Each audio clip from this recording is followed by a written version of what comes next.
Hello, Panthers, Panther XL360, and welcome back to a brand new episode of the Zero Escape 1999. Last episode, we finished the first puzzle and went on to see this, a giant wall of angry water. He was in their hallway. The wall that followed him out of the room, and rapidly pouring out the door. It flowed quickly down the hallway and slammed into a further short flight of stairs. Just 5 steps, in fact. And at the top of this short staircase, a door! Another door! Oh, thank God. Junpei leapt up the stairs, straight for the door. Alright guys, fix the audio glitch. You guys are hearing the actual game audio now. The door burst open, Junpei exploded out of it, only to freeze in his tracks. What other possible response could there be to what he saw? What the? His voice trailed off and all he could do was stare.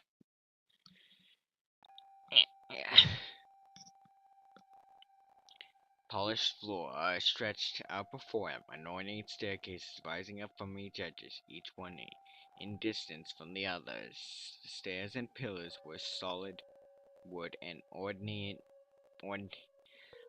Nouveau. Hey, I do not know how to pronounce that. Please forgive me for any mispronunciations. Were solid wood and art establishments and decorations covered the walls and pillars. It looked like nothing so much as the entrance to a luxurious mansion from the early 19s. I don't know how you say that. Couldn't it be 90s, 80s, or 70s? Couldn't help but wonder. Was he really in a ship? Look behind you, and yep. The water quickly filling the hallway behind him, suggests that yes, he was. As he looked, a fresh wave rolled out of the room he had been in, gathering speed as it moved towards the stairs. Yeah, that's what I thought. This is totally a Wait, what the? Ah, crap. A wave?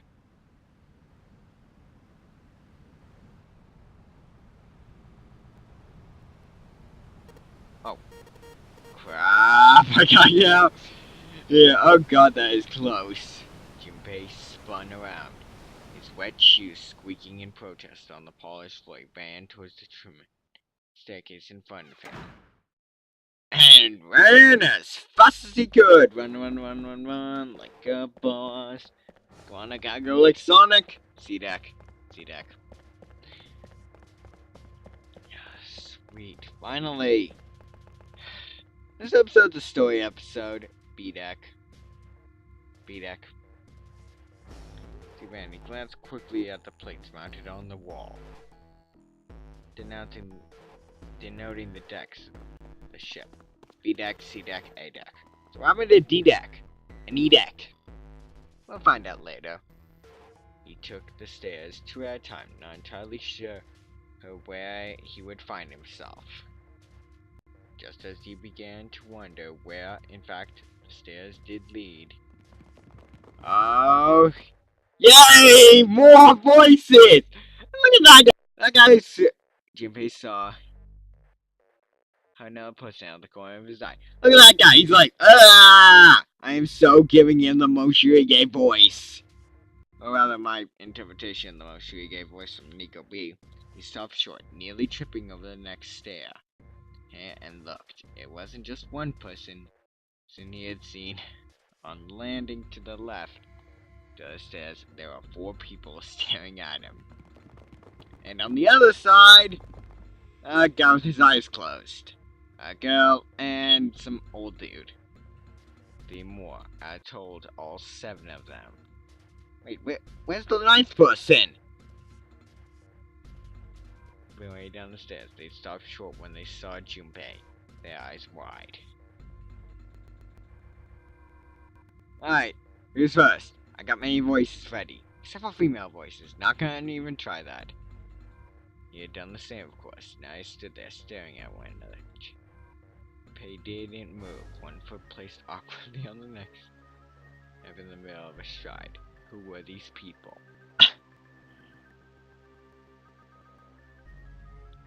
This entire interaction lasted only a matter of seconds.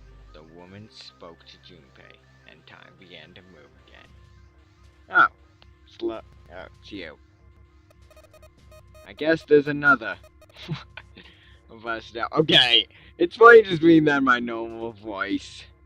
At least I know it's supposed to be a female voice. The woman was dressed, Junpei thought, rather like a dancer. Clothes covered very little, and her jewelry little more. Hey, you, come on. Hurry. Ha, dancer. No further ceremony, she ran straight past Junpei towards the doors behind him. The sun with such striking aspects left Junpei momentarily stunned. But the others wasted no time and quickly followed the strange woman. First to pass Junpei was a young man with silver hair. I got a bit more of a white hair, not really silver. Threw a quick glance in Junpei's direction as he ran, muttering, "One of us, huh?" Hang on, let me get my own voice. One of us, huh? There we go, there's Silver's voice. Oh god. Okay. Freaking god, this is gonna be a hard voice to make. Following him was an older man, his face calm without fear. Soft wrinkles sprouted from his eyes, came close enough as he passed Junpei for Junpei to see wisps of gray in his hair. Ah, it's pretty noticeable. Junpei rather art of elderly lion. Going up will do you any good. There are two doors, but neither of them will open. And another female that I'm not gonna do a voice for because budget. Next week was a girl with pink hair and a high voice. Come on. God, I cannot do a high voice. Tell me you gotta hurry. Okay, this is gonna be fun. Her small hand wrapped around the wrist of another man. Oh dear. Yes, the perfect voice. The Edgeworth voice. His eyes were closed, almost as if he was sleeping. His features were graceful, almost serene, and he was dressed rather elegantly for someone his age. Something about his posture seemed very refined, and Junpei could not feeling he was noble and dignified. Somehow, he'd certainly never seen one, but this man seemed like what Junpei had always imagined a prince would be like. Of course, these are not their names. Hold on. Hey, freaking prince, your math is off. That's 8 of us. There isn't a 9th person. Sin yet?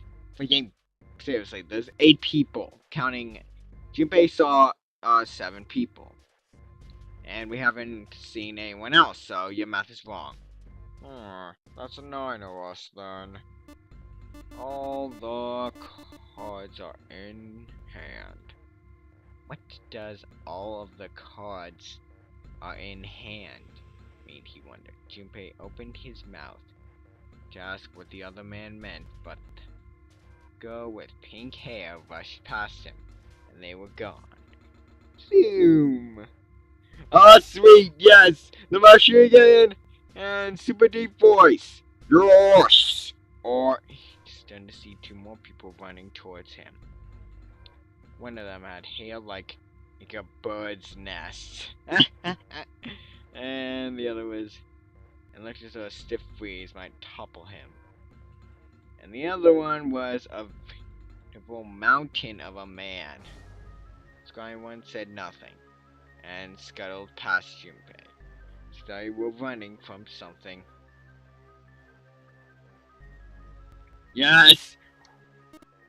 Hey! What the are you just standing there for? Didn't you hear him? The doors on A deck are no good. We gotta check the doors on B deck. Got it? Now go! Go! Before he had a chance to respond, the man laid a massive hand on Junpei's shoulder. With no more effort than Junpei would have used to brush aside a fly, the man shoved him out of the way. Wow! How mountain you're a jerk! Whoa! Though not balanced by the man and recent events, it took Junpei a few steps to get his bearings. He finally regained his balance and looked up to what the other seven had been running towards. There were two pairs of large iron doors set into the wall in front of him. They looked quite sturdy, each had handles adjusting for them. Written across the surface of each door in red paint was a number. Up, here we go! 4. Door number 4. Alright, so this ain't the door we're looking for. If you guys remember the first episode, it said seek a door that carries a 9. So, clearly, unless you have to go through both of these doors, that ain't a 9. And the door on the left had a 5. Ironic, it makes 9. They're the same. Oh, dude, they're the same. Decided to call Silver was muddling. Elf. The room I woke up in had a number on the door just like that. Oh god. You too, eh? With an arched eyebrow, the lion looked over at Silver. My cell was the same. A number upon the door. I opened it, ran down the hallway outside, and found myself in a rather grand room. Full upstairs, as I suspected did the rest. Wait, you didn't have to go through a super stupid puzzle? Nope, I decided freaking and open the door. Seriously, all you had to do, too bad. Guess yours was the only one with a lock. God dang it. I'm joking, you guys. It's because they don't have to apply to our play aspects. As they through the floodgates, they had been opened. They all began to talk at once. Oh god, no! Not take on non-stop debates! Ah, crap baskets. Me too. I did too. Yeah, door with the number on it. It soon became clear that each one of them had awoken in a room with a locked door. Solves a puzzle. Oh, I was wrong. Yeah. And they'd end up in the same room. Almost as if they've been guided to. Yes, we all saw the same thing. That's not important. We need to hurry. Yeah, don't you think that lady? Before the dance had time to finish, Silver was already running to the door with a 5 on it! Oh wait, that's my number! Gob told the door label 5 and... God fucking dang it. However, it wouldn't open. And not gonna even say it. It's not opening.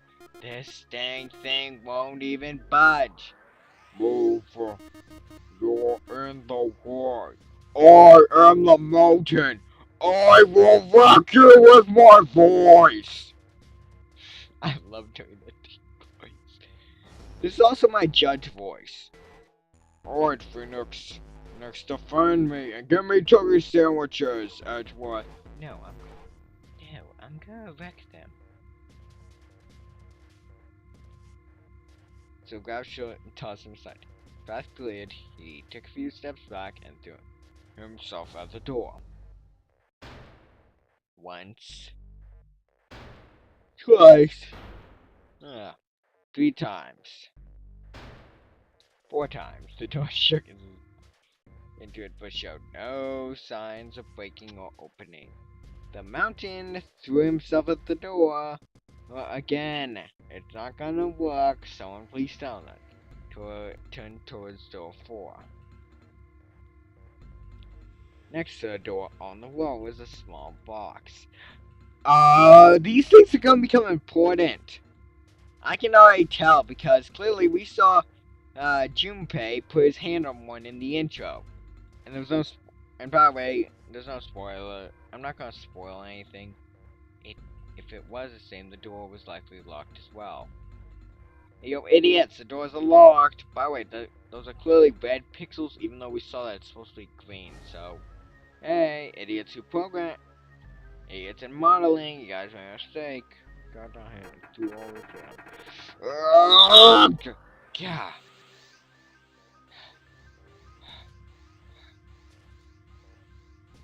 It's locked tight as the door next to it, as he suspected. Dang it! Junpei punched the door. It did not respond.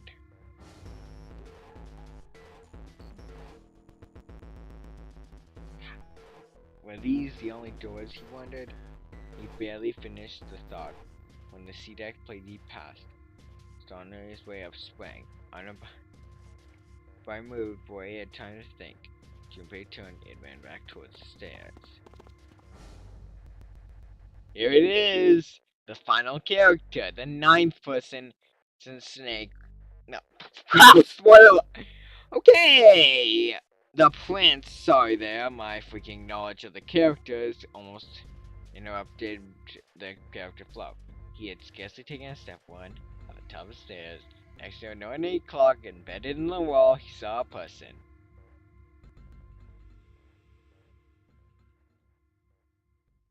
It was a girl. Please don't tell me this isn't gonna be like Mizuno. Oh, and Danganronpa. Please don't be the first to die. She looked to be the same age as Junpei. He froze, unable to look away from her face. He wasn't confined by a booty, or something equally silly. No, there was another reason he couldn't take his eyes off the girl. Junpei had seen her somewhere before. Oh, come on! He couldn't quite remember where, but he knew. He knew he'd met her before. This girl, too, stared at Junpei, simply stunned. The response suggested she had seen him before as well. Ellipses. Same way, Junpei walked slowly towards her. She didn't move. It's almost as though she was held in place with some sort of magic spell. As Junpei stepped onto her landing, the spell broke. Then he set his foot down, then the whole ship shook a second time. Ah! Okay, I'm using my only girl voice for her. Because I know she's gonna be important. Sorry, Lotus. Sorry, Dancer and freaking Pinkhead. You don't get the Mia voice. Because this is my Mia voice. Yeah, it's just a bit of a high-pitched voice, but fuck it. Left to catch up, or so he thought. He just tumbled down the stairs. And her face was far closer than it should have been, mere inches from his own. He was flat on his back. She had landed squarely on top.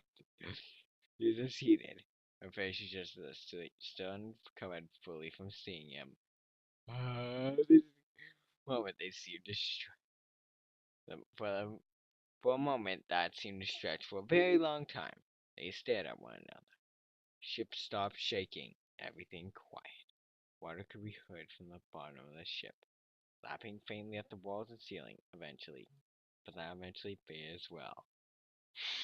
Size was completely thick. With muffling blanket. At last, the girl opened her mouth. Oh my gosh. Is that you, Jumpy? God dang it, that name! Jumpy. Jumpy.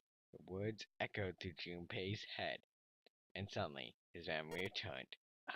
Akane? Finally! Someone with an actual name and not a description! Thank you, Junpei! Finally! And there's a